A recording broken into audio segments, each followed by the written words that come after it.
share your career story, which school you will be going to.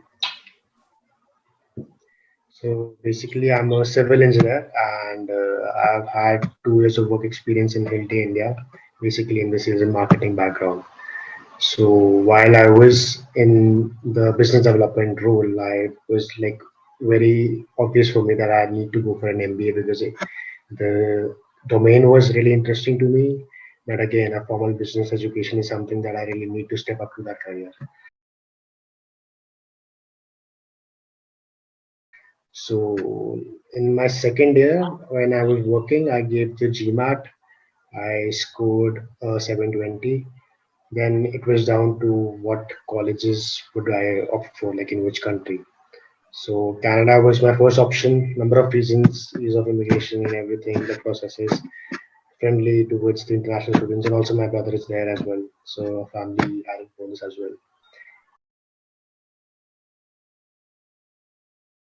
But then again, the US was also one option. But again, for me, it was personal because of my family. Otherwise, I would say that Canada and US are equally good. And I applied to the Groot School of Business. Then I applied to Schulich, Ted Rogers, John Molson, and Rotman. Right. So for me, what was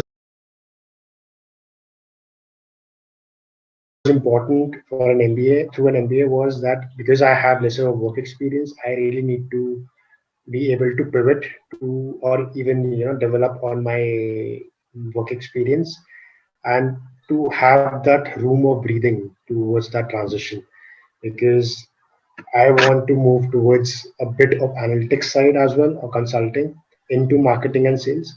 So for that to happen, I do have the sales background, but again, the experience is not up to the mark. Usually people have 3 to 4 or maybe 5 years of work experience.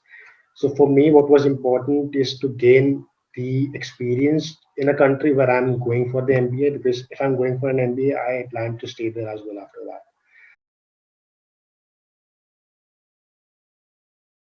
And that was one of the reasons that I was really interested in the Degroots Co-op program. The alternated experiences of the school and the work would be something perfect for me. I can try different industries. I can in my initial if I have my mind set up, then yeah, I can build upon my profile as well. I can shift to one core sales towards marketing and then consulting, or if I want to change my mind in the middle of an MBA journey, which is very usual these days, so I can again have that leverage in this program. So that was one of the reasons that I applied to the group, and it was my first choice. And down like that's where I contacted you after my GMAT score. And the one thing that I really liked with our the consultations and everything was that I could able to reach you whenever I wanted to. Like I had multiple discussions with you how I want to showcase my profile, how I want to build up my profile. So even in that process, I had a little bit more of clarity. Like what do I really want to do in moving forward? Having those discussions really open up your mind. So I didn't get into Rotman, as we know, but I converted all the other schools. I even got Schulich afterwards. I converted Schulich, Ted Rogers, John Molson, and the Good School. Right. So when you prepared for the GMAT, so let's start from the GMAT preparation. What would be a good strategy that you would like to suggest? Actually helps you in that way because my profile was sales and marketing. I really have to travel and be at places. So maybe for me, it was a blessing in disguise, to be honest. So if I talk about the strategy, I believe like there are two sort of people who prepare for GMAT. One are engineers, another are non-engineers. The people who are engineers, they don't have any problem with the quant section, at least most of them. So that is one thing. And same with the case for me because you go for the prep and everything, the entrance exams after college, after school. So that helps a lot. But verbal was one thing that I really had to crack. Like I started prepping in April, like in a good way when the lockdown was there and I came back home. But then again, in between June, I was again working, went back to Delhi. So there was but it took me like four months at least, I would say, a little on and off preparation. And that is something I think it's really needed, especially in the verbal section. Like if I have to talk about verbal, then as we know, that's sentence correction, reading comprehension, and critical reasoning, right? So sentence correction, I think, stands out for me in terms of how you prepare or how you allot your time. Critical reasoning and reading comprehension is something that you can practice, keep doing it over and over. You can review your thought process, your answers, and you can improve. Through that, I actually got a strategy to how I'm going to confront the sentence correction part. Again, CR and RC did not help much through the course. I was actually practicing, keep on practicing. That is what made the cut for me. But for sentence correction, you have to divide. First of all, you have to get into the basics, like every rule, and you should be aware about every rule that is out there. Then practicing those questions. I would really suggest going to the GMAT Club website because there are unlimited resources of questions that you can get by free, no cost. And I actually just solved the official questions, to be honest, like from 2000 to 2020, 2019, I believe. So in the end, and quant was like it was just the mocks and the practice questions. It was not for me to give a lot of time. So basically, for if I break down the time, it was 70 to 30, 70% verbal and 30% quant. But again, people with different backgrounds have different strategies. Right. And what about the application process? How was it applying during this period and applying to multiple schools? So what was the whole experience like? So I don't think COVID actually affected the application, the applying part, but what is affected by COVID is actually the results Result. of the applications. They are delayed by a lot of time, like months, basically. Maybe situation will get better this year because people, now schools are more familiar with the process. So application part, like I contacted you. First part for me was actually to after the questionnaire that you shared. That was a eye opener for me as well to write all these questions by myself, think about those things, actually open the story I would want myself to showcase, and the path I was willing to like process in the further application process. Like how do I want to pitch myself, basically, and having those discussions for you for different B schools. I think the process were more or less the same, but what's important is to actually get to know what the school is good for, like what is the strengths of the school, and do you resonate on that?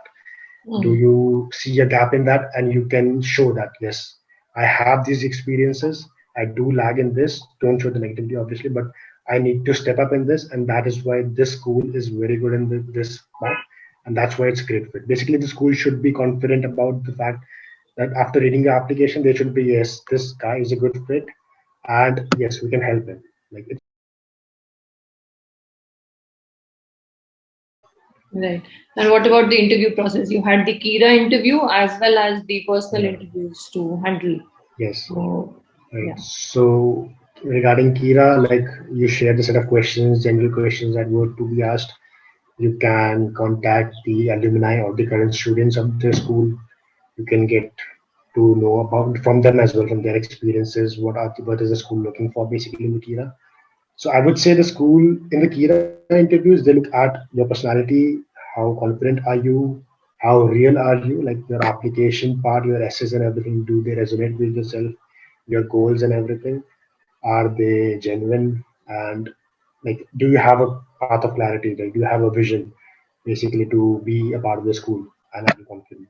So I would say like we practice a lot of questions as well. So those sessions really helped to gain more familiarity because it was very new to me, the Kia interviews, the recording ones. The first and second, like my first was with Rotman, so it was a very scary. It was not good at all.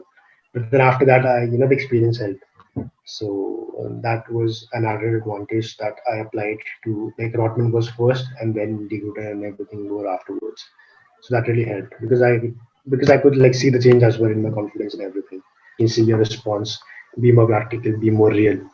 So I wouldn't say the preparation was a very different one from the Kia to the real interviews, to the actual interviews. But yes, like the only difference for me was that Kira was for 1 minute, 2 minutes per question, and the other interviews were like a more of a to and fro conversation between the interviewer and myself. So that is I think it's more easier than the Kira, but then again, everyone can have different experiences. But the prep is the same. The Going forward, what would be some tips or suggestions that you would like to share with future applicants, especially for Canada?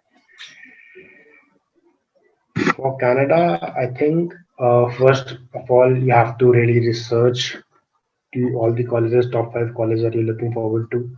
You have to make up your mind like, this is my target school, this is my safe school. You need to have a safe school because anything can happen. You cannot be 100% sure even though you have a great application. So after that, researching every school, researching about what are the strengths of the school in terms of the curriculum, in terms of the industry looking forward to, that yes, you are interested. It's not just you just apply to one school and you've copied that to all the other schools. It has to be genuine with every school, and that comes with research. The other thing I would say, the Kira interview is very important for the Canadian schools.